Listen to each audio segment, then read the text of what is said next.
to meet you guys.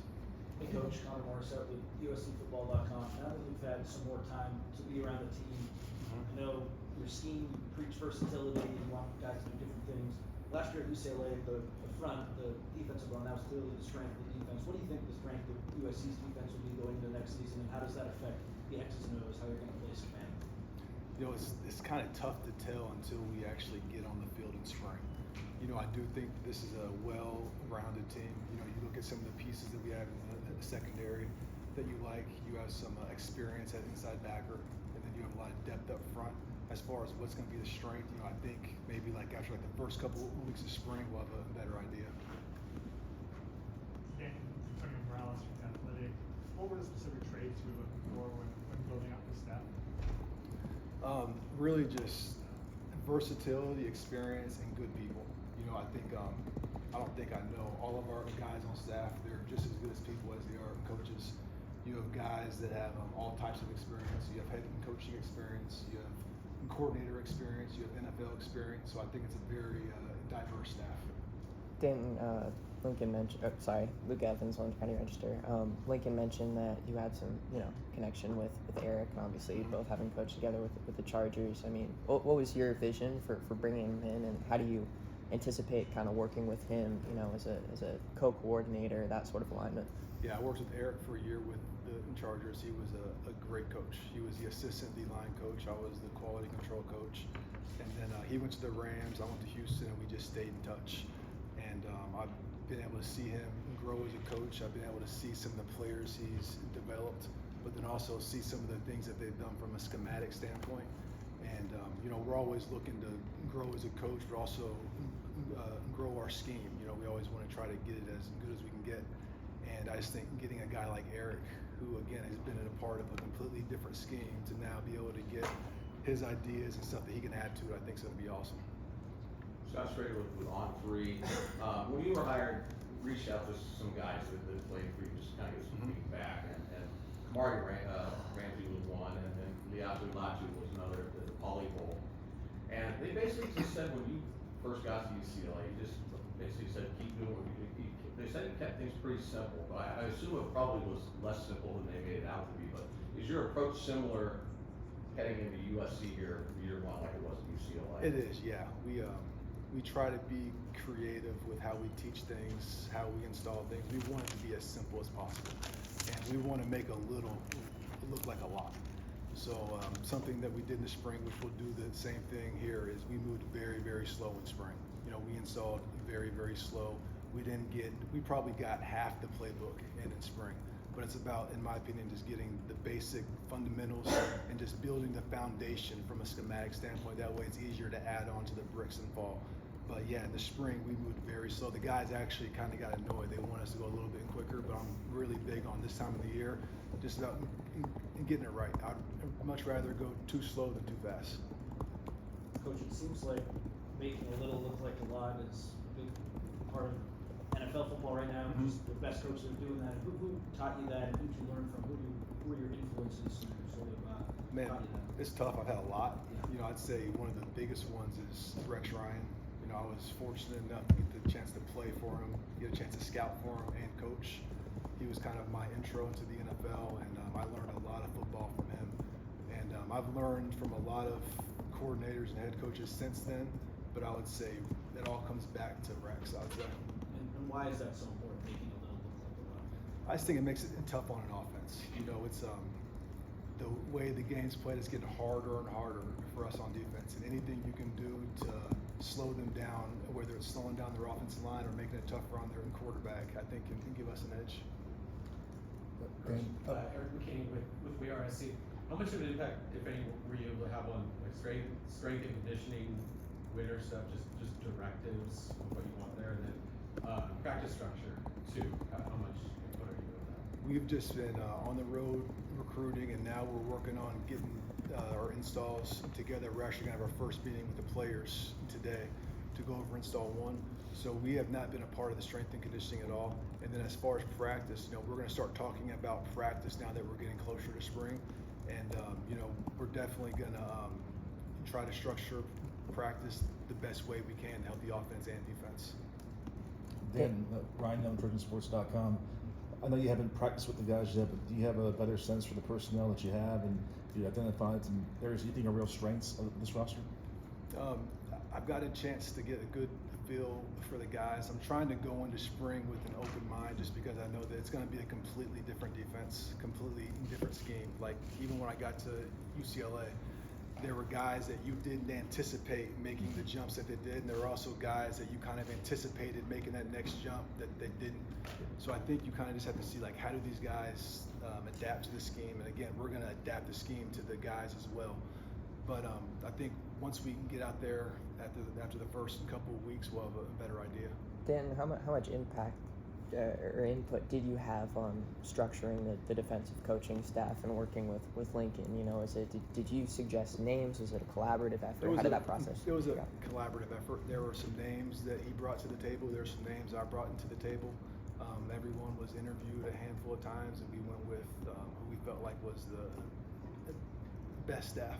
And with talking about, just Kamari and John coming from UCLA, does that give you just a little bit of confidence, know that you have some sort of vets or key pieces of your defense from last year that you can count on? It does.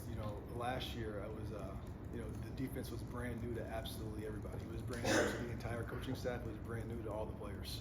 So to have two players who play critical positions, those are positions where communication's key, and knowing the defense is key. So I think having those two pieces is going to help jumpstart this spring.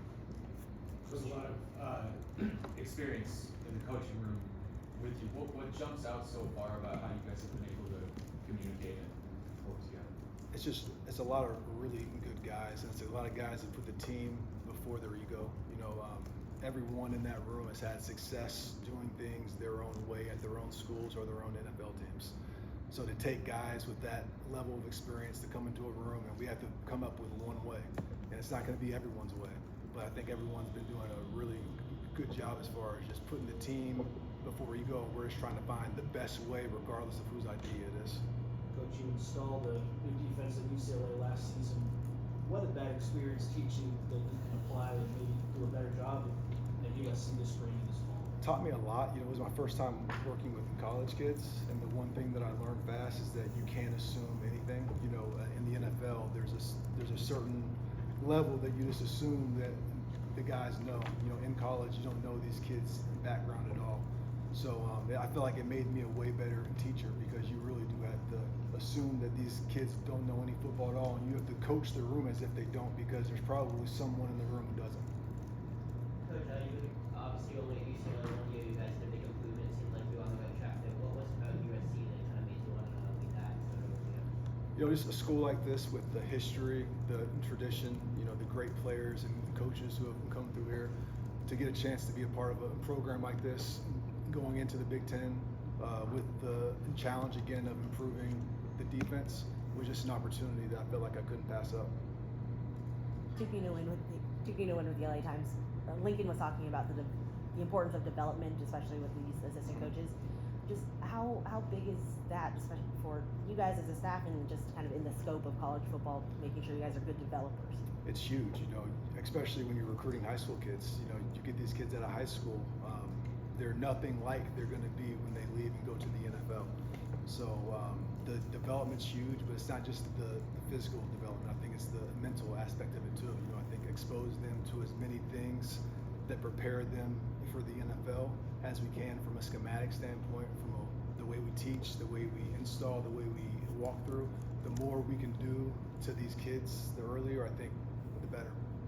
What about this staff stands out to you about, we're good at developing because of this? Like, what quality makes a good developer? The quality, I'd say, makes a good developer. I'd say all of our staff, they're super detailed. All of them, again, I keep on saying this, but it comes back to being good people. A lot of it comes down to trust. A lot of development is trust between the player and the coach.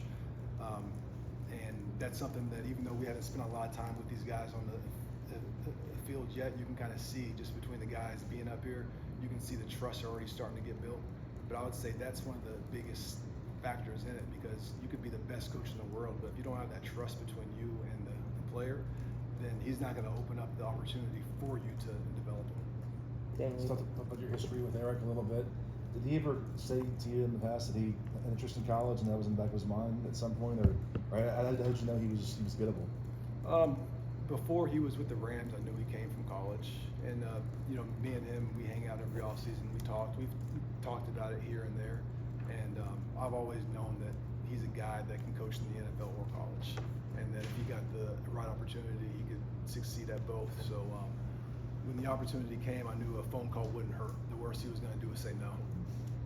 When you're about recruiting and you're looking to add guys to your roster here at USC, what are maybe some deal breaker traits that these guys need to have as maybe players or people? Yeah, versatility is huge. Guys that can play in multiple spots. I think when you're looking at high school kids, like depending on the position, like if you're evaluating a high school kid and you're putting him into a bucket as a high school kid, then he's going to have too many limitations when he gets to us. So for example, like a Mike linebacker, for example, like if we're evaluating a Mike linebacker, we're like, this kid is only a Mike, he can't play anything else, and he's a high school, well, he's probably going to have too many limitations. Whereas if you look at him, you're like, this is a good inside backer. This guy can play Mike, this guy can play Will. Let's just take him and see what he turns into. how much of that comes from just your personal, background? I mean, playing a bunch of different positions throughout high school and college, and coaching a variety of different roles. How much does that kind of theme of versatility, form your sort of defensive philosophy? It forms it a lot. I think that I've had to do a good job as far as like taking a back seat and getting a lot of advice from the other guys on staff, because I've had a tough time personally evaluating some high school kids, because I was so used to looking at college kids, and you're evaluating kids for the draft. You're drafting guys that you looking to plug and play. You're not drafting a corner that you want to play in 4 years down the road. So that's been an adjustment for me, but the staff's helped me a lot, and it all comes down to really just what type of athlete is the kid, because all these high schools are doing different schemes, they're playing against different levels of competition, so sometimes it's hard, so you really have to do a good job of just evaluating just the athlete and trying to project, all right, how can that athlete translate into this defense? With guys coming from all over the country and Eric from the NFL, what's been the process of establishing just a recruiting operation and kind of knowing who's doing what and making inroads with the local schools and everything? The recruiting department, they've done a great job helping us out, just because the timing, everything happened so fast. We had to go see the 2024 commits, and then the kids that were uncommitted. Then it was seeing all the 25 kids that we've offered. So a lot of it has really just been, them doing a really good job being organized and giving us a good schedule as far as just telling us what we need to do to help us get caught up. Now that we're caught up, next time we can go on the road, as a staff, we should be able to be more involved as far as where we want to go, guys we want to see. But as of now, it's been a lot of change fast. I've just been doing what I'm told. In the last 2 weeks, there's been a lot of strong feedback for Eric and just the way he resonates with recruits. What about him is effective in that way, especially when he hasn't been doing the recruiting game at this point? Before he got to LA, the one thing that everyone said about him when he got there was he was an excellent recruiter in a short time in college. And when he's here and you guys are asking him questions, like that's something that you guys can see immediately. Like he's a guy that can go into any room and he can recruit any kid against any school. And that was a big reason why having him here is huge, because not just from a schematic standpoint and a development standpoint, like he's a complete coach. He has NFL background from a development, from a schematic standpoint, but he can recruit with the top of any guys in college. How many conversations did you and Eric have since you coached together at the Chargers about coaching together again? We would talk here and there about it, probably about once or twice a year. He would keep tabs on me when I was in Houston and Baltimore. I obviously kept tabs on him at the Rams. And then when I was at UCLA, because in college, you can go visit different NFL teams. In the NFL, you obviously can't do that. So I was able to go up to some OTAs up there with the Rams and be able to see him coach again in person, and I thought it was just cool just to see how he's been able to develop some elite players, because it's hard to take an elite player and to develop him over the course of his career. Did you know I did not. I had heard of them both. Doug, I had heard of when I was in Houston. I was the secondary coach with the Houston Texans when he was the defensive coordinator there. And there's probably 3 or 4 players that he has coached that I coached in the NFL. And the thing that stuck out with Doug was I was just impressed with all the guys that we had, whether it was a draft pick or a free agent. I was just impressed rookie year how prepared all of them were. From a technique standpoint, from a mental standpoint, I always thought that they were well coached. So I was familiar with him, and when we interviewed him, I felt like he'd be a great fit. Coach Jentz, I did not know at all, but obviously I'd heard of him and I'd seen his success, and just sitting down talking ball with him like he's a football junkie. And I knew having someone with all the experience that he's had, again, like not just at the Division I level, coaching at lower levels as well. And I think that goes into like showing how well he can develop as a coach. I felt like he would be an awesome fit as well. Coach, I know it's still early here in your tenure, but whether it's been in meeting rooms or in the weight room or just someone from a leadership perspective, which players on defense have impressed you so far? I want to hold off again. I want to wait until we're in spring ball a couple of weeks before I try to start singling guys out. Fair enough. How important is it to find those guys early though? Once you do? It's important. I think that's one of our goals this spring. You know, we obviously want to find out what our identity is going to be on defense, but you also want to find out about your team. You know, who are those guys in each position group, and then who are those guys overall on the defense? Because after spring ball, you have that gap between spring ball and camp, and a lot of work gets done in that gap. And those guys are the ones who lead that typically. Last time you spoke with us, you mentioned it was your kind of philosophy as far as having size up front, versatile size that can play on a variety of downs. And with bringing Eric in, you know, how do you sense that, you know, his sort of understanding will connect with yours in that way, and how he's going to coach the guys up front in your scheme? Yeah, he's as far as how he coaches the guys up front, you know, he coaches the guys very, very similar to how I've always coached the guys, and there are some differences that I think is going to make our position group even better. And then just from a size standpoint and recruiting standpoint, you know, Eric, he knows what they're supposed to look like. You know, he's been around NFL D linemen for a long time, so when he's going out on the road recruiting his kids, you know, I have full trust just in his evaluation and just his ability to develop.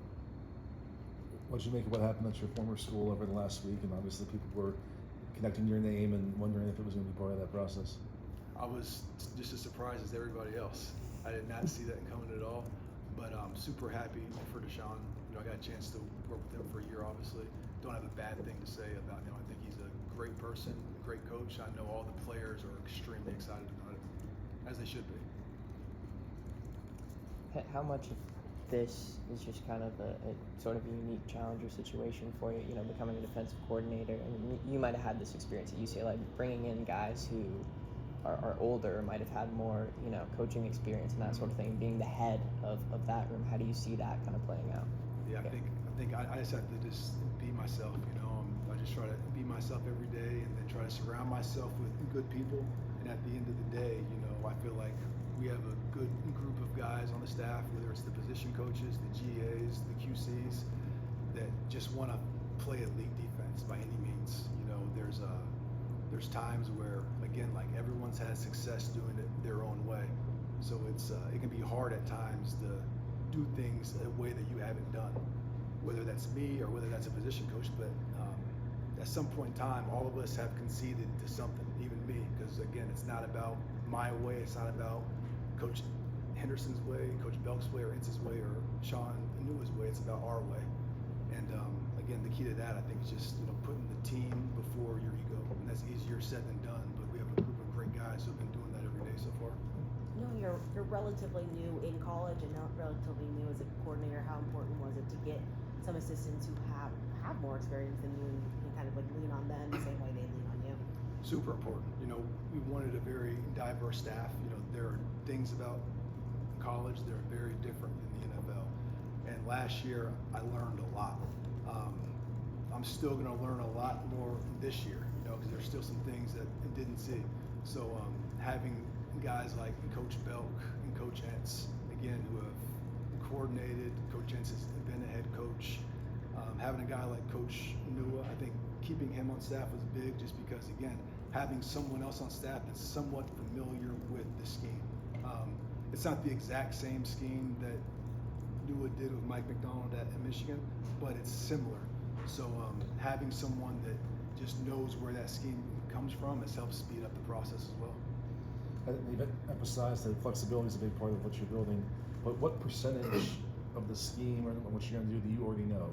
Is it like 80% I know we're doing this, and the other 20%? I would say a majority of the scheme we know what we're going to do, and then once the scheme is set, the scheme has flexibility built in within it to where we can kind of adapt and tweak and how can we take this scheme and cater it more towards these players. So you could take the same scheme and we could be here for 5 years in a row, and it might look a little bit different each year, but it's the same scheme. How much of it do you trace back to Mike McDonald and time? It's been a little bit of everything. So there's definitely a Baltimore influence. There's definitely a Houston influence. There's a Rex Ryan influence. There's a Gus Bradley influence. And then just from my time at UCLA, there's a Ken Norton influence. There's a Brian Norwood influence. It's really kind of been just a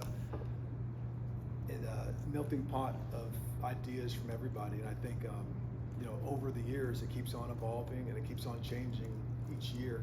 And, I'm excited to see exactly how that looks this year. We've talked about a handful of coverages so far, and there's already been things that we're doing different this year than we did last year that I'm excited about. What are the core tenets, though, that you think are consistent? Excuse me? What are the core tenets of your scheme that if you were kind of pinned down on it, this is how I would describe it? Obnoxious communication.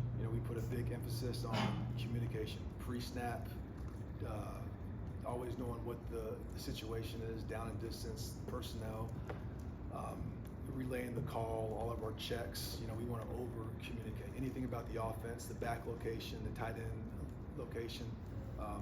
We want to play with shocking effort, every single play. And I think that starts in practice. We want 11 guys sprinting the ball every single play, and we want to attack. We're going to attack the quarterback. We're going to attack the run game. We want to attack the football. From the way we play, from the way the game's called, we want to attack. And those three things, we feel like regardless of what scheme we're doing, that's going to elevate regardless of any scheme it is. And those are also three things that anybody can do. You don't have to be a 5-star. You don't have to be a senior. Everyone in our room can do all those things. So I think regardless if it's someone coming to practice, if it's someone watching a game, or if it's a opponent that's scouting us, those are three things that I would want to stick out on tape. There's been a narrative that Lincoln Riley didn't take defense seriously, and what gave you the confidence to come here and work for him? His ability to score points on offense. When you're playing defense with an offense like this, that always makes our job a lot easier.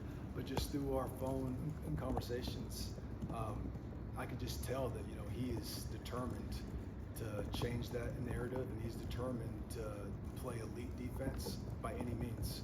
And I believe him, and I believe in him, and I believe in the staff and all the players, and I'm excited about the opportunity to turn this thing around. Was part of the decision to coming here, knowing that you would be able to also hire the coaches if you wanted, you wouldn't have any restrictions financially and so on? We had talked about that. I wouldn't say that was a reason why I took the job. I didn't get to bring anyone at UCLA, but by the end of the year, that was one of the closest coaching staffs that I was on. So I love all those coaches a lot. So it's not like I was unhappy with that staff and wanted to work with a different staff. No, that's not the case at all. You mentioned having learned a lot through the process last year. To what extent did you surprise yourself with the results that you were able to get and the dramatic turnaround in just 1 year? And at what point did you realize, hey, this could be a top 10 national defense? I don't look at rankings. I don't read about myself. I kind of just look at like the next week. And I think it was easier this year than it has been in other years, just because it was so much for me at once, between the recruiting, between coordinating, between managing a staff, between coaching college kids instead of NFL players. There was so much going on that it was very easy for me just to take it one day at a time. And that's literally all I did. It was kind of like one day at a time. And at the end of the year, I looked up and was like, damn, that's how it went.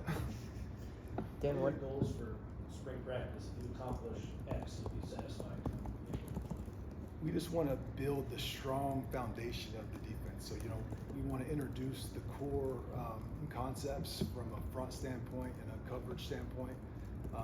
We want to see what we're good at, so we can kind of see, what's kind of the identity of this team going to be, and we want to see who are the leaders going to be out of this group. And we feel like if we can leave spring knowing, okay, from an identity standpoint, we think that we know we're going to be this type of team, and these are the guys we can count on. I think we'll be in a good spot. Dan, what did you see in the just the Holiday Bowl in general, and did that give you kind of confidence after seeing the performance of the defense throughout the year, seeing how that changed in the Holiday Bowl, that you were going to have the talent here that you wanted to kind of turn things around? The biggest thing I saw, the guys were flying around, they were playing fast, they were having fun, and I didn't know exactly what to expect from the game because I'd seen some of the practices before, but you kind of saw that stuff in practice. So I saw them practicing like that. I'm like, this looks pretty good. So I didn't know what to expect in the game, but they played their tails off in the game. They were just having fun and playing hard. So yeah, it definitely made it coming into this offseason super exciting. Let's do one more. You talked about learning about how to recruit and evaluate high school players. Just what's been the biggest challenge about that and learning that part of evaluating? When you're evaluating guys for the draft, for the most part, you're looking for guys that are going to come play for you right now. A lot of times when you're evaluating high school kids, they're kids. And sometimes you're evaluating sophomores, so you're really truly projecting. You're trying to project what type of player can this kid be. And it's just something that I hadn't had the experience doing. So it's been great for me just to watch a ton of tape, to spend a lot of time with our staff, to get their input on players, to hear their stories about players that they've recruited that panned out, that didn't pan out, and why. So I just think, the longer I do it, the more I do it, the better at it I'll get. Thank you, Coach Lynn. Thank you. Thank you. Thank you, guys.